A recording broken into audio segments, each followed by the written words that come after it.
might decide to bring it back, but again, it has to be a decent business decision, and people are going to have to want to buy it.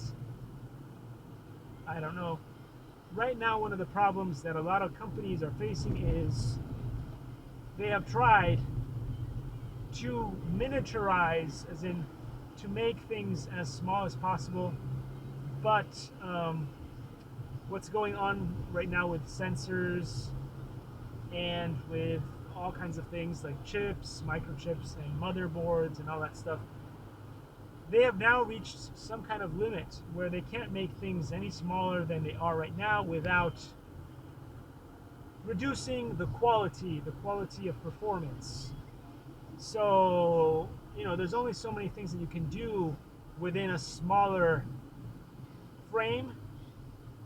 And so these limiting factors are causing some of the companies to have to say, well, go big or go home.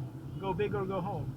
We either increase the size of the products that we sell in order to meet the demand from the public of better, faster, cheaper, which I've explained so many different times. In some cases, better, faster, cheaper doesn't work, but in some cases it's fine. Like for the Mini, people would understand if the camera is not going to be a triple, quadruple lens or whatever, because you just can't fit that in there without making the thing so hot that it explodes in your hand or turns into dust like Traxxas pinions, as Tom Lee RC so nicely said in one of his quotes on his channel. So that was hilarious.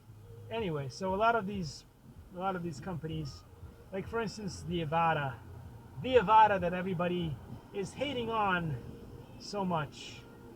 There's only so many things you can jam pack into a drone and make it so that it flies under 250 grams. There just is going to be a limitation factor there.